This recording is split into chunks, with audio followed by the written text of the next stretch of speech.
Assalamualaikum warahmatullahi wabarakatuh. Teman-teman, pada hari ini kita akan belajar tentang tema 4, subtema 3, pembelajaran 1 bersama Ustazah nggih. Yang pertama, nanti kita akan belajar bahasa Indonesia. Dalam belajar bahasa Indonesia nanti diharapkan kalian dapat menyebutkan unsur-unsur dalam cerita atau dongeng dan mendeskripsikan unsur-unsur tersebut.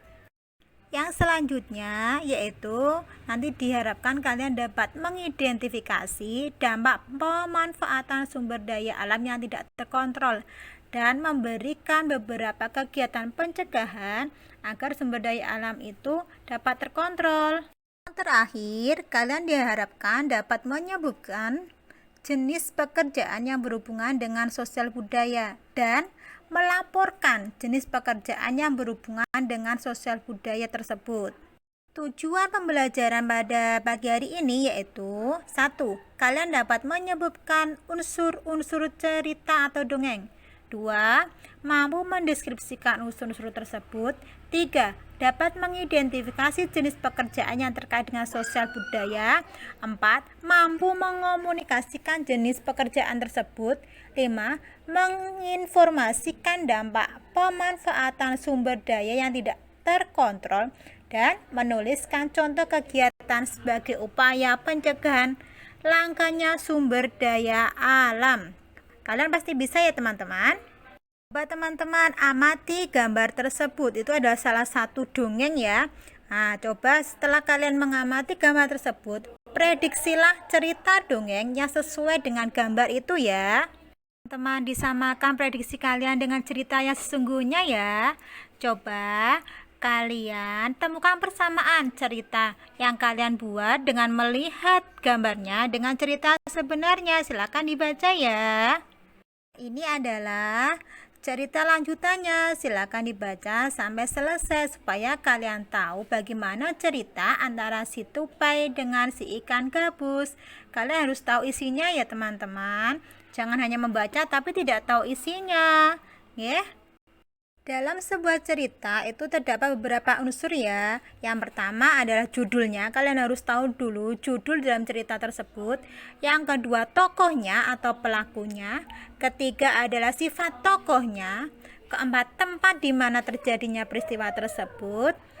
Kelima awal ceritanya bagaimana. Keenam akhir ceritanya dan pesan moralnya. Kalian berarti ketika membaca cerita harus sampai selesai supaya kalian paham apa yang diceritakan dalam cerita tersebut dan pesannya apa. Nggih.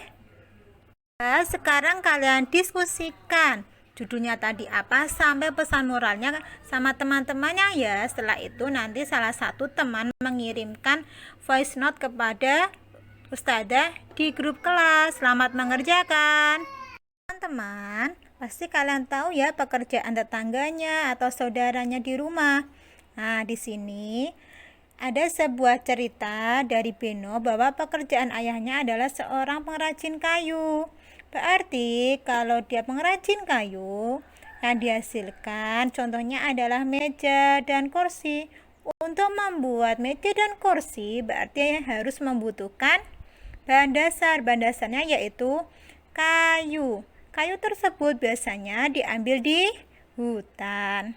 Coba sekarang teman-teman diskusikan sama kelompoknya ya. Sebutkan macam-macam pekerjaan yang kalian tahu. Dan yang kedua, macam-macam pengrajin yang ada di daerah kalian dan hasil produksinya seperti apa ya. Seperti tadi ayahnya Beno. Ayahnya Beno itu adalah pengrajin kayu. Dia menghasilkan meja, kursi, dan almari. Berarti kalian nanti silakan dituliskan di buku tugasnya ya. Teman, ini adalah salah satu penampakan atau kondisi hutan di daerah Kalimantan. Kalian bisa melihat di situ ya. Semula bagaimana keadaan hutannya, kemudian bagaimana selanjutnya. Silakan itu nanti diprediksi ya bagaimana keadaannya. Menurut kalian ketika melihat data tersebut, gambarannya seperti apa? Nanti kita prediksi, nggih. Setelah kalian melihat kondisi hutan di Kalimantan tadi, coba kalian diskusikan bagaimana perkembangan pohon yang ada di hutan Kalimantan dari tahun ke tahun ya. Coba diprediksi, diskusikan sama teman-temannya, tuliskan di bagannya. Untuk soal diskusinya, yang pertama, silakan kalian prediksi bersama teman-teman kelompoknya. Diskusikan kondisi hutan dari tahun 1985 sampai dengan tahun 2020 yang terlihat pada gambar tadi ya. Yang kedua, bagaimanakah jalan keluar atau solusinya agar kondisi hutan tidak bertambah buruk? Coba dituliskan solusinya seperti apa supaya hutan tidak bertambah sedikit ya. Selamat mengerjakan teman-teman.